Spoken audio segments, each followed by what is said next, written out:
You wired the money. You signed the contract. You showed up at the land department with your passport, your purchase agreement, and a letter from your Thai bank. And the officer handed everything back to you. Not because the funds were wrong. Not because the paperwork was incomplete. Because one field on one bank-issued form said property purchase instead of purchase of condominium. And that single phrase difference just killed your transfer day. This is not a bureaucratic edge case. This is Section 19 of Thailand's Condominium Act, law that has been on the books since 1979.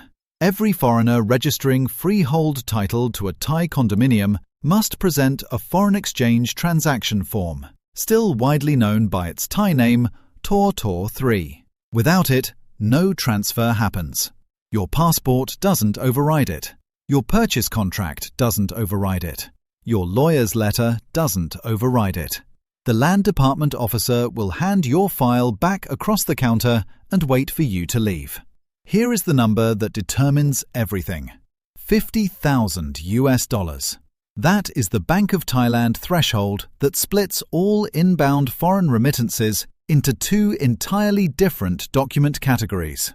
Wire at or above $50,000 equivalent, roughly 1.75 to 1.85 million baht at current rates, and your Thai receiving bank issues you a full FET form.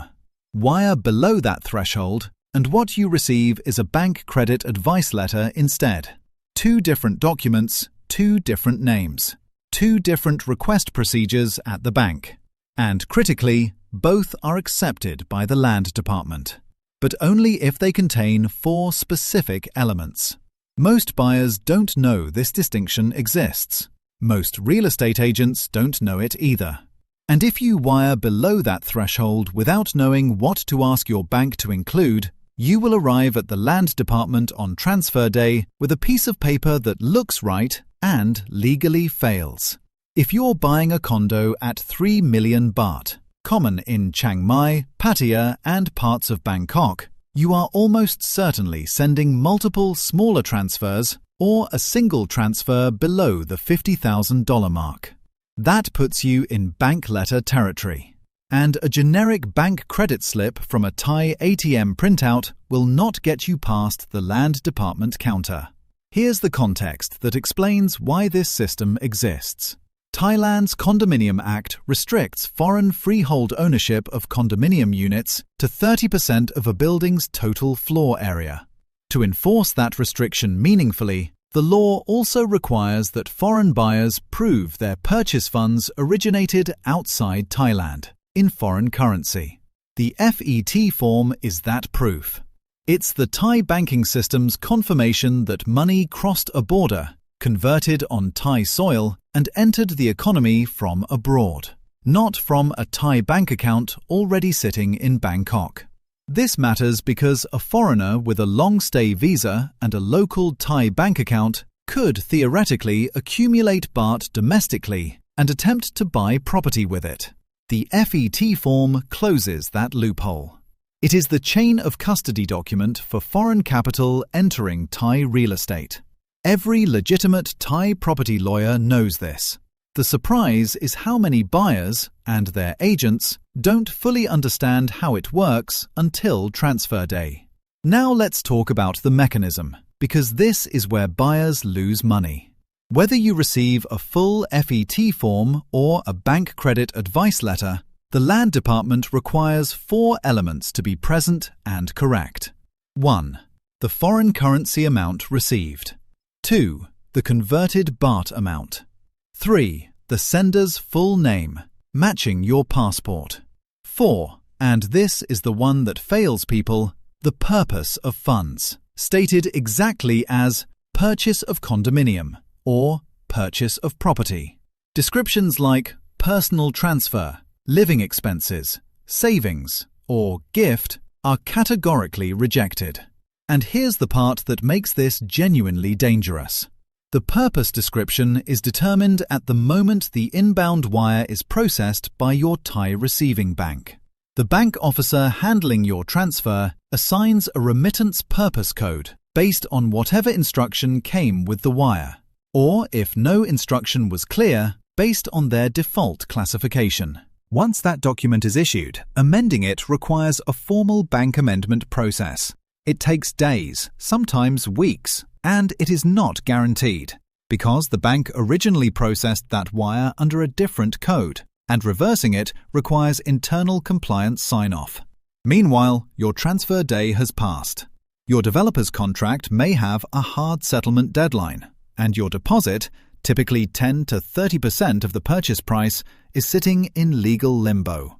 On a 4 million baht condo, that's 400,000 to 1.2 million baht at risk, because of 4 words in a purpose field.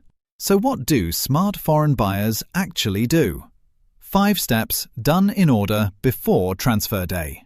First, instruct your sending bank, not your Thai bank, your sending bank, to include the purpose description "Purchase of Condominium" in the wire instruction. Write it in the payment reference field. This is the single highest leverage action in the entire process. It costs nothing and takes 30 seconds. Second, always wire in foreign currency. Never convert to baht before sending. The FET documentation system requires foreign currency to arrive and convert on Thai soil at a Thai licensed bank. If you send baht, there is no foreign exchange transaction to document. Third, know your threshold. If your remittance is below $50,000 equivalent, you will not receive a full FET form. You will need to specifically request a bank confirmation letter and verify it contains all 4 required elements before you leave the bank branch. Fourth, do not wait until transfer day to see the document. Request it from your Thai receiving bank immediately after the wire clears. Read it. Check the purpose field. Check that your name matches your passport exactly. Check that both the foreign currency amount and the baht amount appear. Fifth, if anything is wrong, raise it with the bank immediately, not the week before settlement. The amendment window is narrow and the process is not fast. One more thing for buyers spreading payments across multiple transfers, which is common in off-plan purchases where you pay in installments.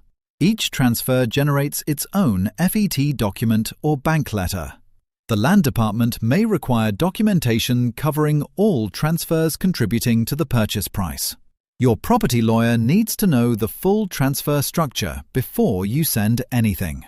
Don't structure your payments and tell your lawyer afterwards.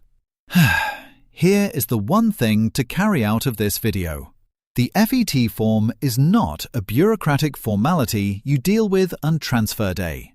It is the legal proof that your purchase funds originated abroad, and it is created and potentially flawed at the moment your Thai bank processes your inbound wire. The purpose field is not a suggestion field. It is the field that determines whether your title transfer happens or doesn't. 4 words, checked before the wire leaves your account, is the difference between a clean transfer day and weeks of bank amendment paperwork while your developer's deadline ticks down. Know the threshold. Send in foreign currency. Write the purpose in your wire instructions. Read the document the day it's issued. That's it. That's the whole system. For the complete FET document checklist, bank-by-bank request procedures, and updates as Thailand's Land Department requirements evolve, subscribe to the Bangkok Brief newsletter at thebangkokbrief.com or subscribe to this channel so you don't miss what's next.